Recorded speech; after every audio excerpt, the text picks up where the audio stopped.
Jared Vanderbilt just got a 4-year, $48 million extension with the Lakers. This is an excellent deal for both sides that will benefit them for years to come. At about $12 million a year, less than a full mid-level exception, which is probably what he would have gotten in the open market, this is an absolute bargain. He's probably the Lakers' best perimeter defender, and definitely the best at guarding wings. And he's one of the most versatile defenders in the league. And with the cap likely to go up in the next few years, this will end up being even more of a bargain. But more than likely, his game will improve, especially on the offensive end. We've seen him put in work with Phil Handy over the summer. If he can just be a good enough shooter for the defense to play him honestly, that will really open up the Lakers' offense and spacing. If he can just be a reliable shooter, opposing teams can't just ignore him, and he won't be forced into the bench, especially during the playoffs. And we've seen him working on his shot, improving his mechanics, and it looks great so far. Now we won't know until we see it in actual game situations, but it looks promising so far. If he just improves that part of his game, he'll be a great 3 and D role player.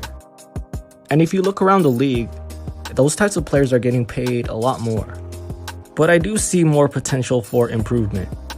The biggest thing for me is he just needs to be better at catching passes. Last season, especially in the playoffs, he was dropping balls when he was getting easy looks at the basket. It was giving me Andre Drummond flashbacks. And if you're not great at offense, you gotta at least be able to make those easy baskets. And that won't happen if you're always dropping the ball. Now we think of him as a great defender, and he's definitely earned that reputation. But it's more so when he's guarding ball-dominant players. So we saw him having great success against guys like Luka Doncic, Brandon Ingram, and Ja Morant in the playoffs. But where he needs to improve is his screen navigation. He's not great when he has to chase around players.